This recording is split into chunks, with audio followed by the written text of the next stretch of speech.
नमस्कार, मी प्रिया काळे. तरुण भारतच्या न्यूज बुलेटिनमध्ये आपल्या सर्वांचं स्वागत.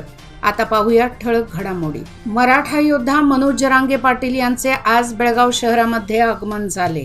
शहरातील आंबेडकर उद्यानाला भेट देऊन त्यांनी घटनाकार डॉक्टर बाबासाहेब आंबेडकरांच्या मूर्तीला तसेच कित्तूर राणी चन्नम्मा चौकातील राणी चन्नम्मा, धर्मवीर छत्रपती संभाजी महाराज तसेच SPM रोडवरील छत्रपती शिवाजी उद्यान येथील शिवरायांच्या मूर्तीला पुष्पहार अर्पण करून सभेच्या ठिकाणी प्रस्थान केले. त्यानंतर धर्मवीर संभाजी उद्यान येथे आयोजित जाहीर सभेला संबोधित केले. या प्रसंगी हजारोंच्या संख्येने मराठी भाषिक सहभागी झाले होते. लोकसभा निवडणुकीत पराभवाच्या भीतीने पंतप्रधान नरेंद्र मोदी सलग खोटे वक्तव्ये करीत आहेत. गेल्या 10 वर्षात दिलेली आश्वासने त्यांना पूर्ण करता आली नाहीत. त्यामुळे आता दररोज नवनवीन खोटे वक्तव्ये ते करीत आहेत, असा आरोप मुख्यमंत्री सिद्धरामय्या यांनी केला. ते आज गोकाक शहरातील वाल्मिकी मैदानावर आयोजित लोकसभा उमेदवार मृणाल हेब्बाळकर यांच्या प्रचार सभेत बोलत होते. निवडणुकीत मतदारांचा निर्णयच अंतिम असल्याचे सांगितले. या प्रसंगी मंत्री सतीश जारकीहोळी, मंत्री लक्ष्मी हेब्बाळकर, आमदार लक्ष्मण सवदी, आसिफ सेठ व इतर उपस्थित होते. बेळगाव भाजप लोकसभा उमेदवार जगदीश शेट्टर यांना निवडून दिल्यास ते पंतप्रधान मोदींच्या समवेत केंद्रीय मंत्री बनून बेळगावचा समग्र विकास साधतील, असे गंगावतीचे आमदार गाली जनार्दन रेड्डी म्हणाले. आज रामदुर्ग तालुक्यातील सुरेबान येथे आयोजित जाहीर सभेत ते बोलत होते. या प्रसंगी माजी मंत्री शंकर पाटील मुनेनकोप्प, महादेवप्पा यादवाड, महांतेश कवडकीमठ व इतर उपस्थित होते. चिकोडी लोकसभा सदस्य असताना अण्णासाहेब जोल्ले यांनी लोकसभेत आपल्या मतदारसंघासाठी एकदाही आवाज उठवलेला नाही. राज्यातील 25 खासदारांनी राज्याच्या हक्काच्या अनुदानाबाबत देखील केंद्र सरकारला जाब विचारला नाही. आपल्याला एक संधी दिल्यास मतदारसंघाचा विकास करू, असे प्रियांका जारकीहोळी म्हणाल्या. कागवाड विधानसभा मतदारसंघाच्या व्याप्तीत येणाऱ्या जुगुळ, शिरगुप्पी, कागवाड, उगार बुद्रुक, ऐनापूर, मोळे आदी ठिकाणी त्यांनी प्रचार केला. यावेळी विजय अक्कीवाटे, रूपा कांबळे, हुद्दार गौडर, उत्तम पाटील व इतर सहभागी झाले होते. हुक्केरी शहराच्या बाहेरील कॅरगुड्ड जवळ औजीनगर ध्यान योगाश्रम मठात अवैधरित्या घुसून दंगा केल्याप्रकरणी चिकोडी लोकसभा अपक्ष उमेदवार शंभू कल्लोळीकर यांच्यासह 501 जणांच्या विरोधात भादवी 143, 147, 323 धारा 504, 149 अन्वय गुन्हा दाखल करण्यात आला आहे. 10वी 2024चा निकाल लवकरच कर्नाटक शालेय परीक्षा व मूल्यमापन मंडळाद्वारे जाहीर केला जाईल. सूत्रांनुसार 10 मे पर्यंत निकाल लागण्याची शक्यता वर्तवण्यात येत आहे. मात्र बोर्डाकडून यासाठी अधिकृत दुजोरा मिळण्याची प्रतीक्षा आहे. बोर्डाच्या अधिकृत वेबसाईटवर निकाल उपलब्ध होईल, याची विद्यार्थ्यांनी नोंद घ्यावी. T20 वर्ल्ड कप 2024 सुरू होण्यासाठी केवळ 1 महिना शिल्लक राहिला आहे.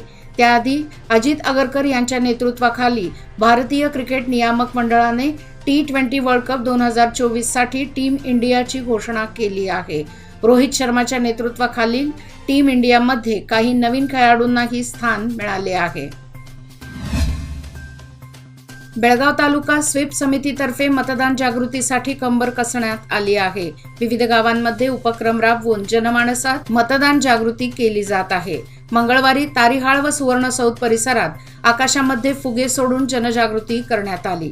लोकशाही बळकट व्हावी आणि मतदानाचा टक्का वाढावा, यासाठी मतदान जागृतीचे काम हाती घेण्यात आले आहे. तालुक्यातील विविध गावांमध्ये रांगोळी, चित्रकला, बाईक रॅली, सायकल रॅली यासह इतर उपक्रम राबवले जात आहेत. या माध्यमातून नागरिकांमध्ये जनजागृती केली जात आहे. यावेळी तालुका स्वीप समितीचे अधिकारी, आशा कार्यकर्ते यांच्यासह इतर खात्याचे कर्मचारी उपस्थित होते. बेळगाव तालुक्यातील गावागावातून आलेल्या लक्ष्मी यात्रांचा जोर ओसरताच उचगाव येथील मळेकर्णी देवीच्या यात्रेला मंगळवारी भाविक भक्तांनी अलोट गर्दी केल्याचे चित्र दिसून येत होते. उचगाव येथील जागृत व नवसाला पावणारी म्हणून ओळखल्या जाणाऱ्या मळेकर्णी देवीची सर्वत्र ख्याती आहे. आठवड्यातील मंगळवार व शुक्रवार अशी वर्षभर ही यात्रा सुरू असते. अनेकांनी नवस फेडण्यासाठी तसेच लग्न समारंभानंतर मागण्या पूर्ण करण्यासाठी या यात्रेचे आयोजन अनेक भाविक भक्तात गावातून केले जाते। याच पार्श्वभूमीवर मंगळवारी मळेकरणी देवीच्या आमराई तसेच आमराईच्या परिसरातील मंगल कार्यालयातून अक्षरशः गर्दीच गर्दी झाल्याचे चित्र सर्वत्र दिसून येत होते। चिकोडी लोकसभा मतदारसंघामध्ये 8 विधानसभा मतदारसंघ आहेत। त्यामध्ये चिकोडी, सदलगा, आथणी, कागवाड, यमकनमर्डी व कुडची मतदारसंघात काँग्रेसचे आमदार निवडून आले आहेत। त्यामुळे चिकोडी लोकसभेत काँग्रेसचे उमेदवार प्रियांका जारकीहोळी यांचा विजय निश्चित असल्याचे प्रतिपादन विधान परिषद सदस्य प्रकाश हुक्केरी यांनी व्यक्त केले। ते नवलिहाळ तालुका चिकोडी येथे आयोजित काँग्रेसच्या जाहीर सभेत बोलत होते। खानापूर येथील तालुका पंचायत आवारात तालुका स्वीप कमिटी व नगरपंचायत यांच्या संयुक्त विद्यमाने मंगळवारी खानापूर शहरात मतदान जागृतीसाठी पथनाट्य सादर करण्यात आले। सहाय्यक निवडणूक अधिकारी बलराम चव्हाण, तहसीलदार प्रकाश गायकवाड यांनी वाद्य वाजवून कार्यक्रमाची सुरुवात केली। तालुका स्वीप कमिटीच्या अध्यक्षा भाग्यश्री जागीरदार यांनी या पथनाट्यात सहभागी होऊन मतदान करण्याबाबत आवाहन केले। यावेळी माध्यान्ह आहाराचे अधिकारी महेश परीट, अशफाक चांदनवर, श्रीशैल पॅटी, प्रल्हाद गुंडपीकर, महांतेश जंगटी, गणेश अलबादी, विजय बडिगेर, महांतेश तुरमुरी व सर्व कर्मचारी सहभागी झाले होते। सनातन हिंदू धर्माचे रक्षण करणे काळाची गरज आहे। 7 मे रोजी होऊ घातलेल्या लोकसभेच्या निवडणुकीत भाजपचे उमेदवार अण्णासाहेब जोल्ले यांना भरघोस मते देऊन मोदींना साथ द्या असे आवाहन माजी केंद्रीय मंत्री बसनगौडा पाटील यत्नाळ यांनी केले। ते संकेश्वर येथे आयोजित केलेल्या भाजपच्या जाहीर सभेत बोलत होते। या सभेच्या अध्यक्षस्थानी राज्यसभा सदस्य इराण्णा कडाडी हे होते। या सभेला भाजप संघटनेचे अध्यक्ष सतीश अप्पय्या गोळ, गजानन कोळी, गुरु कुलकर्णी, परगौडा पाटील, वीज संघाचे संचालक शशिराज पाटील, डॉक्टर राजेश नेर्ली, सत्यप्पा नाईक, संजय शिरकोळी आदी मान्यवरांसह भाजप कार्यकर्ते मोठ्या संख्येने उपस्थित होते। सध्या आंब्याचा हंगाम सुरू असून बाजारात मोठ्या प्रमाणावर कोकणातील हापूस आंब्याची आवक होताना दिसत आहे। गेल्या 15 दिवसात निप्पाणी शहरातील आंबा मार्केटमध्ये हापूस आंब्याची आवक वाढली आहे। दरही सामान्यांच्या आवाक्यात असल्याने आंब्याची खरेदी वाढली आहे। यातून दररोज शहर व परिसरात लाखो रुपयांची उलाढाल होताना दिसत आहे। आंब्याच्या प्रतीनुसार व आकारानुसार सध्या दर मिळत असून 200 रुपये ते 800 रुपये डझन पर्यंत आंब्याची विक्री केली जात आहे। नेहा हिरेमठ या मुलीची निर्घृण हत्या झाली। तिच्या मारेकऱ्यांना शिक्षा झालीच पाहिजे। त्याचबरोबर भाजप व निर्धमी जनता दल युतीचे हसनचे उमेदवार खासदार प्रज्वल रेवण्णा यांनी शेकडो महिलांचे लैंगिक शोषण केल्याचा आरोप झाला आहे। या प्रकरणी विद्यमान आमदारांनी तोंड उघडलेले नाही। नेहा हिरेमठ प्रकरणात निप्पाणीत कॅन्डल मोर्चा काढणाऱ्या आमदारांचे प्रज्वल रेवण्णा प्रकरणावर मौन का, असा सवाल माजी आमदार काका पाटील यांनी केला। निप्पाणीत आपल्या कार्यालयात आयोजित पत्रकार बैठकीत ते बोलत होते।